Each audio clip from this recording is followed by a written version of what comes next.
सो policy formulation, कैसे policy बनती है हमारे देश में?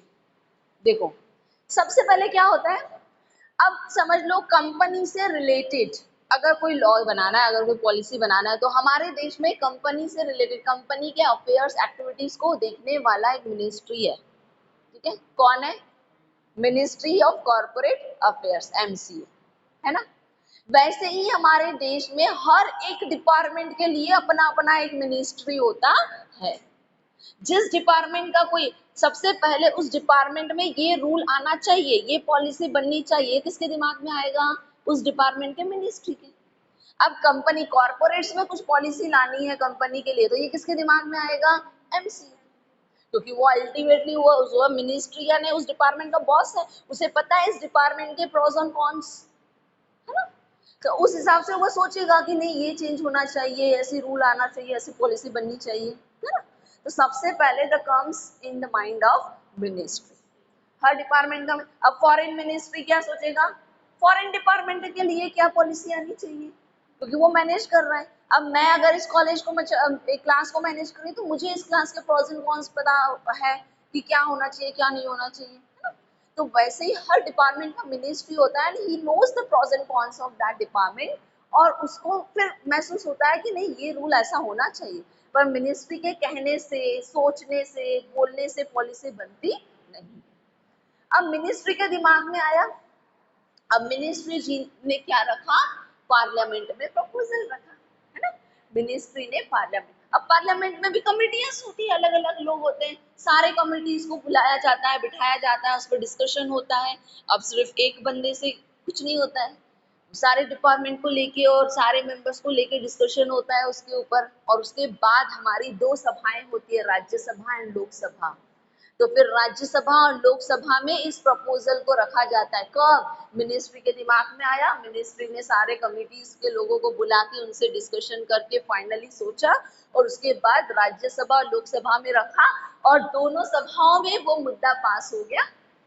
सारे उस सभा में सारे एमएलए वगैरह ने उन्हें अप्रूव कर दिया। ठीक है, राज्यसभा, लोकसभा, पार्लियामेंट में वो पास हो गया। अब वो लास्ट, उसके बाद क्या वो चीज रखी जाती है पब्लिक कमेंट के लिए, पब्लिक का भी इन्वॉल्वमेंट होता है। पब्लिक कमेंट के लिए रखा जाता है कुछ तो भी दिनों के लिए। पब्लिक उस पर लड़ती है, विरोध करती है कि नहीं ऐसा नहीं होना चाहिए, क्योंकि फाइनल अगर वो लॉ बन गया ना, इम्प्लीमेंट करना ही पड़ेगा। अब आपको पता है कुछ समय पहले, आप अभी भी देख रहे होंगे एग्रीकल्चर पर किसान लोग बहुत ज्यादा, ये पंजाब साइड में किसान लोग कितना झगड़ा कर रहे हैं, कितना स्ट्राइक कर रहे हैं, कितना, वो मोदी जी का रास्ता रोक दिए थे पंजाब में, देखे थे, सुने थे न्यूज में। क्यों हो रहा था ये सब? किसान इतना झगड़ा क्यों कर रहे हैं? क्योंकि एग्रीकल्चर से रिलेटेड गवर्नमेंट ने कुछ न्यू लॉज बनाए। अब वो लॉज बनने के ही हैं, अब जस्ट पब्लिक कमेंट के लिए रखे हैं, पार्लियामेंट के हाउसेस में पास हुए हैं। लॉ बना नहीं, पार्लियामेंट के हाउस में पास होने के बाद भी वो लॉ फाइनल नहीं होता है। वो लॉ कब फाइनल होता है? जब उस पर प्रेसिडेंट का मुहर लगता है, और प्रेसिडेंट के मुहर से पहले पब्लिक कमेंट के लिए रखा जाता है, और पब्लिक लड़ती रहती है, लड़ती रहती है। एक वो सिटीजन एक्ट लाया था मोदी जी ने, है ना। सिटीजन एक्ट पे आपने देखा होगा मोमेडियन लोगों ने कितना उस पे विरोध किया था। अब किसान लोग एग्रीकल्चर इस पॉलिसी पे ऊपर कितना विरोध कर रहे हैं, लेकिन कुछ, अब पब्लिक कमेंट के बाद भी ये पब्लिक कमेंट का, पब्लिक नाराज है कि खुश है, गवर्नमेंट को फर्क नहीं पड़ता है, गवर्नमेंट तो आखिर वही करती है जो उसे अच्छा लगता है। खैर ऐसा नहीं है, पब्लिक कमेंट्स को, अगर उनके कमेंट्स जेन्यून है, अगर उनके फायदे के हैं कमेंट्स, तो गवर्नमेंट नहीं सोचेगी। अगर जेन्यून है तो उस पॉलिसी में फिर कुछ चेंजेस होते हैं।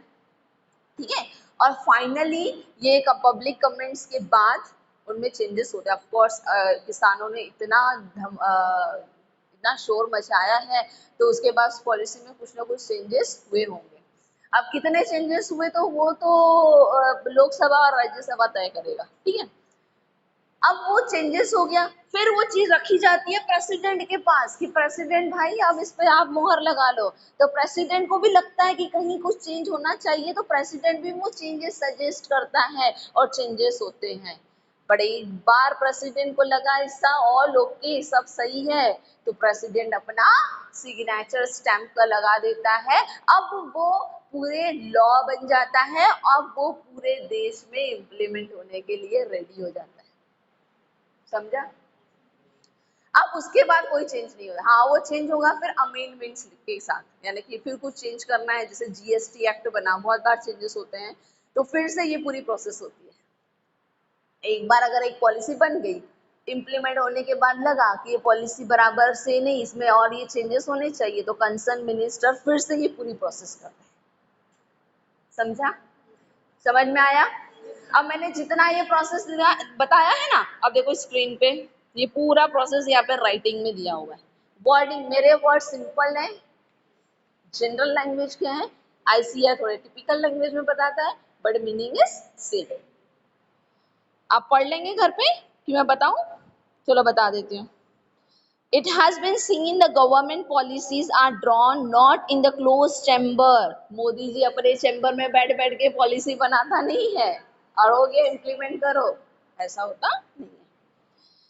But in view of development aspirations of the nation, the ultimate responsibility for policy formulation lies with the concerned ministry. बताया मैंने अभी, कंसर्न मिनिस्ट्री मतलब जिस डिपार्टमेंट से रिलेटेड, अगर जैसे टैक्स डिपार्टमेंट का अगर पॉलिसी है, कुछ बनाना है, तो वह कंसर्न मिनिस्टर कौन है? Finance minister, right?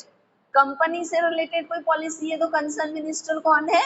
For MCA, ठीक है? तो कंसर्न मिनिस्टर इसीलिए दिया है।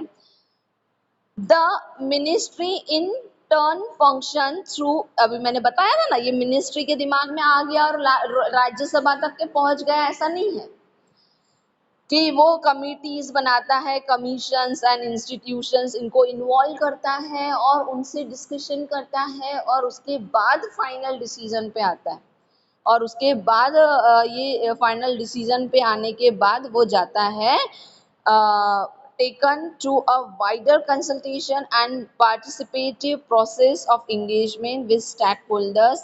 The draft policy are put into the public domains and comments and critique and suggestions. The policy thus framed are then implemented and their impacts felt. There can be several ways implementing the policies. देखो for example करना नहीं है, क्योंकि ये वाला example जो दिया है ना अभी आईसीआई ने, ये समझेगा ही नहीं। ये कब समझेगा? जब मैं आपको 5th लेसन पढ़ाऊंगी। 5th लेसन में मैं आरबीआई पढ़ाऊंगी, उसके बाद आपको ये एग्जाम्पल समझेगा, ठीक है? तो ये एग्जाम्पल नहीं करना है। बाकी यहाँ पर तो भी जो आईसीआई ने जो दिया है प्रोसीजर, वो बहुत ही शॉर्टकट में दी है, मैंने आपको बहुत डिटेल में बता दी। समझा? पहले कंसर्न मिनिस्टर के दिमाग में आया, उसने कमिटी, इंस्टीट्यूशन सबको बुला के डिस्कशन करके एक ड्राफ्ट पॉलिसी बना दिया। फिर उस ड्राफ्ट पॉलिसीज को पब्लिक कमेंट्स के लिए भी रखता है और इधर लोकसभा राज्यसभा में पास होता है। लोकसभा राज्यसभा में पास होने के बाद पब्लिक कमेंट के लिए रखे जाते हैं। पब्लिक कमेंट के बाद फिर उसमें कुछ चेंजेस लगते हैं, तो चेंजेस होते हैं और उसके बाद प्रेसिडेंट के पास रखा। ये डिटेल्स में आईसीआई ने भी नहीं दी है। प्रेसिडेंट के स्टैंपिंग के बाद वो पूरा ऑल ओवर इम्प्लीमेंट होता है, और वो इम्प्लीमेंट के भी अलग अलग तरीके होते हैं, अब उतना डिटेल में अभी आपको नहीं है, ठीक है? समझा? Done. Now we have to see the next, and next is types of policies. देखो there are 4 types of policies, 4 type के पॉलिसीज होते हैं। कौन कौन से? There are 4 types of policy: protective policy, restrictive policy, regulative policy and facilitative policy, ठीक है? तो ये आज चारों टाइप के पॉलिसीज तो मैं आज नहीं पढ़ा पाऊंगी, because now time is over.